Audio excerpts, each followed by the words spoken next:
खूबसूरती और बेवकूफी, एक नौकरानी के धोखे की गहरी छाप। भारत के एक छोटे से गांव में, जहां हर घर की दीवारें कहानियों से भरी होती थीं, वही एक घर था जो किसी अलग ही कहानी का साक्षी बनने वाला था। इस कहानी का केंद्र बिंदु थी एक खूबसूरत और जवान नौकरानी, जिसका नाम था सुनीता। सुनीता की खूबसूरती के चर्चे पूरे गांव में थे। उसकी बड़ी बड़ी आंखें, रेशमी बाल और मुस्कान से हर कोई मंत्रमुग्ध हो जाता था। वो एक निर्धन परिवार से थी और अपने परिवार की मदद के लिए गांव के सबसे बड़े जमींदार के घर में काम करती थी। जमींदार का नाम था रामचरण। वो अपने परिवार के साथ एक आलीशान हवेली में रहता था। उसकी पत्नी का नाम राधा था और उनका एक बेटा था, नाम था अर्जुन। सुनीता के आने के बाद से हवेली में अजीब घटनाएं होने लगीं। रात को हवेली में अजीब सी आवाजें सुनाई देने लगी और कभी कभी घर के सदस्य अपने कमरों में अजीब छायाएं देखने लगे। अर्जुन को सुनीता की मासूमियत और सुंदरता ने बहुत प्रभावित किया और धीरे धीरे वो उसके प्रति आकर्षित होने लगा। राधा को सुनीता पर शक होने लगा और उसने सुनीता पर नजर रखना शुरू कर दिया। एक रात जब पूरा घर सो रहा था, राधा ने सुनीता को एक रहस्यमय कमरे में जाते देखा। राधा ने चुपके से उसका पीछा किया और देखा कि सुनीता एक पुराने संदूक को खोल रही है, जिसमें से एक प्राचीन और रहस्यमय पुस्तक निकली। राधा ने जैसे ही देखा, उसके होश उड़ गए। वो पुस्तक उस पुराने समय की थी, जब इस गांव में तंत्र मंत्र का बोलबाला था। उस पुस्तक में ऐसे मंत्र थे जो इंसान को अपने वश में करने की शक्ति रखते थे। राधा ने देखा कि सुनीता पुस्तक के पन्ने पलट रही है और मंत्र पढ़ रही है। अचानक सुनीता की आंखें लाल हो गईं और उसने एक भयंकर आवाज में हंसना शुरू कर दिया। राधा को समझ में आ गया कि सुनीता एक साधारण लड़की नहीं, बल्कि एक तांत्रिक थी जो हवेली पर अपना अधिकार जमाने आई थी।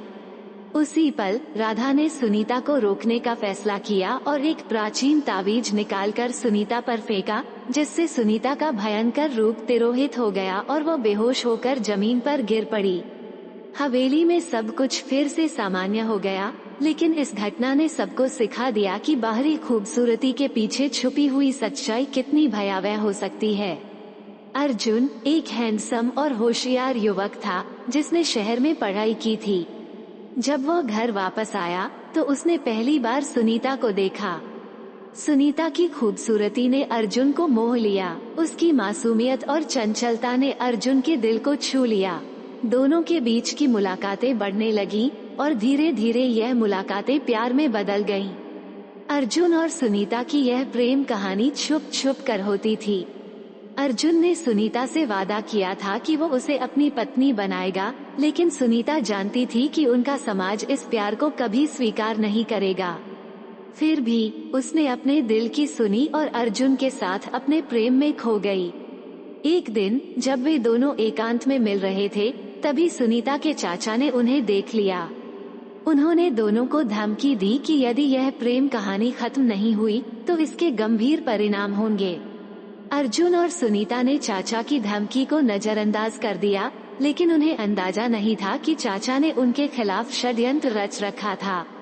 एक रात जब अर्जुन सुनीता से मिलने गया तो वो अचानक गायब हो गई। अर्जुन को उसके गायब होने की चिंता सताने लगी। वो सुनीता को ढूंढने निकला, लेकिन हर कदम पर उसे चाचा की चालों का सामना करना पड़ा। एक डरावनी और रोमांचक यात्रा में अर्जुन ने अपने प्यार को बचाने के लिए संघर्ष किया और अंत में उसने चाचा की चालों को मात देकर सुनीता को सुरक्षित निकाल लिया। अर्जुन और सुनीता के बगीचे में बिताए हुए समय को देखकर राधा के होश उड़ गए। उसका बेटा उसके भरोसे को तोड़ते हुए किसी और के साथ था। गुस्से में उसने अर्जुन को डांटा और सुनीता को तुरंत नौकरी से निकाल दिया। अर्जुन ने अपनी माँ से वादा किया कि वो सुनीता को नहीं छोड़ेगा, लेकिन राधा ने उसकी एक न सुनी। राधा के कठोर निर्णय के बाद सुनीता ने गांव छोड़ने का फैसला किया और शहर में नौकरी की तलाश में निकल गई। शहर में पहुंचकर उसने एक बड़े होटल में काम करना शुरू किया और इसी बीच अर्जुन भी घर की परवाह छोड़कर शहर आ गया। दोनों ने मिलकर एक छोट से घर में अपनी नई जिंदगी की शुरुआत की, लेकिन एक अनजान साया उनकी खुशियों पर मंडराने लगा। शहर में उनकी जिंदगी तो शुरू हो गई, लेकिन पुरानी हवेली की छाया उन्हें चैन से जीने नहीं दे रही थी। एक रात जब अर्जुन और सुनीता अपने घर में आराम कर रहे थे, तभी दरवाजे पर जोरदार दस्तक हुई। बाहर देखा तो राधा खड़ी थी, लेकिन उसके चेहरे पर एक अजीब सी मुस्कान थी। अर्जुन ने दरवाजा खोला और राधा ने चुपचाप अंदर कदम रखा। उसकी आंखों में एक खतरनाक चमक थी, जो अर्जुन और सुनीता के भविष्य के लिए एक बड़ा खतरा साबित हो सकती थी। शहर की जिंदगी आसान नहीं थी। दोनों ने बहुत संघर्ष किया, लेकिन उनका प्यार हर मुश्किल को आसान बना देता था। सुनीता ने अर्जुन को हमेशा अपने पास पाया, लेकिन उसके दिल में एक डर था कि कहीं उसकी खूबसूरती और उसकी मासूमियत उसे धोखा न दे जाए। अर्जुन की आंखों में उसके लिए हमेशा इश्क की चमक थी, पर सुनीता की चिंता खत्म नहीं होती थी। समय बीतता गया और सुनीता ने होटल में मैनेजर की पदवी पाली। वहीं अर्जुन ने भी एक अच्छी नौकरी पाली थी। दोनों की जिंदगी अब स्थिर हो चुकी थी। उनकी खुशियों में एक नयापन था और वे अपने भविष्य के सपने बुनने लगे थे। लेकिन एक रात जब सुनीता काम से लौट रही थी, उसे लगा जैसे कोई उसका पीछा कर रहा है। उसके दिल की धड़कनें तेज हो गईं और उसे एहसास हुआ कि शहर की गलियों में छुपा एक अनजाना साया उनकी खुशियों पर काली छाया डाल रहा है। ये स्थिरता लंबे समय तक नहीं चल पाई। सुनीता ने अर्जुन को अपने डर के बारे में बताया, लेकिन अर्जुन ने इसे सिर्फ उसका वहम समझा। एक रात जब दोनों सो रहे थे, अचानक दरवाजे पर तेज आवाजें आईं। अर्जुन ने दरवाजा खोला तो देखा कि पुलिस खड़ी है और वे किसी का पता पूछ रहे हैं। सुनीता की आंखों में डर और बेचैनी साफ झलक रही थी। इससे पहले कि वे कुछ समझ पाते, पुलिस ने अर्जुन को गिरफ्तार कर लिया। उन पर एक हत्या का आरोप था जो उन्होंने कभी की ही नहीं थी। सुनीता के मन में सवालों का बवंडर था कि आखिर यह साजिश किसने रची और क्यों। एक दिन सुनीता के होटल में एक नया मैनेजर आया, जिसका नाम था विक्रम। विक्रम एक स्मार्ट और चालाक व्यक्ति था, जिसने सुनीता की खूबसूरती को देखकर उसे अपने जाल में फंसाने की योजना बनाई। विक्रम ने सुनीता के साथ दोस्ती की और धीरे धीरे उसे अपने प्रेम जाल में फंसाने लगा। सुनीता, जो अर्जुन से बहुत प्यार करती थी, विक्रम की चालाकियों को समझ नहीं पाई और उसकी दोस्ती को सच मान बैठी। विक्रम ने सुनीता को अपने प्यार के झूठे सपने दिखाए और उसे विश्वास दिलाया कि वो उसके बिना नहीं रह सकता। सुनीता के दिल में एक बार फिर से प्यार की लहर दौड़ पड़ी, लेकिन इस बार यह प्यार असली नहीं था। अर्जुन, जो अपनी नौकरी में व्यस्त था, ने सुनीता के बदलते व्यवहार को महसूस किया। उसने सुनीता से इस बारे में बात करने की कोशिश की, लेकिन सुनीता ने हर बार उसे टाल दिया। अर्जुन को समझ में नहीं आ रहा था कि उसकी जिंदगी में ये बदलाव क्यों आ रहा है। विक्रम ने सुनीता को अपने जाल में पूरी तरह से फंसा लिया और उसे अर्जुन से दूर करने की योजना बनाने लगा। उसने सुनीता से कहा कि अर्जुन उसके काबिल नहीं है और वो उसे कभी खुश नहीं कर सकता। सुनीता, जो विक्रम के प्यार में अंधी हो चुकी थी, उसकी बातों पर विश्वास करने लगी।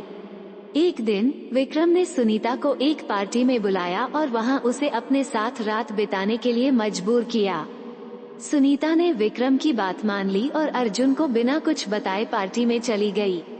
अर्जुन, जो सुनीता को ढूंढ रहा था, जब उसे पार्टी की खबर मिली तो वो वहां पहुंच गया। पार्टी में पहुंचकर अर्जुन ने देखा कि सुनीता और विक्रम एक साथ नाच रहे हैं। ये दृश्य देखकर अर्जुन का दिल टूट गया। उसने सुनीता को वहां से खींचकर बाहर ले जाने की कोशिश की, लेकिन विक्रम ने उसे रोक लिया। दोनों के बीच झगड़ा हुआ और सुनीता ने अर्जुन का साथ छोड़कर विक्रम का साथ दिया। अर्जुन, जो अपने प्यार में हार गया था, उसने सुनीता को अलविदा कह दिया और वापस गांव लौट गया। उसने अपने माता पिता से माफी मांगी और एक साधारण जीवन जीने का निर्णय लिया। वहीं सुनीता ने विक्रम के साथ अपनी जिंदगी की नई शुरुआत की, लेकिन उसे जल्दी ही समझ में आ गया कि विक्रम का प्यार झूठा था। विक्रम ने सुनीता का इस्तेमाल किया और उसे धोखा देकर छोड़ दिया। सुनीता, जो अब तक अपनी खूबसूरती और मासूमियत पर गर्व करती थी, अब उसे अपनी सबसे बड़ी गलती मानने लगी। समय बीतता गया और सुनीता की जिंदगी में अंधकार छा गया। उसने अपनी सारी उम्मीदें खो दी और एक दिन गांव वापस लौट आई। उसने अर्जुन से माफी मांगी और उससे अपने प्यार को वापस पाने की कोशिश की, लेकिन अर्जुन ने उसे माफ नहीं किया।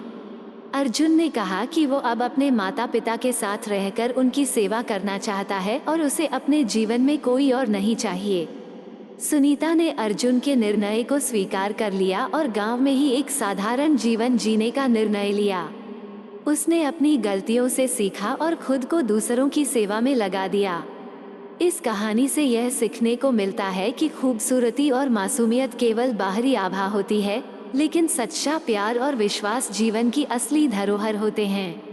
सुनीता की कहानी एक सीख है कि जीवन में सही और गलत के बीच का अंतर समझना बहुत जरूरी है और किसी भी छलावे में आकर अपने सच्चे प्यार को खो देना सबसे बड़ी बेवकूफ़ी होती है।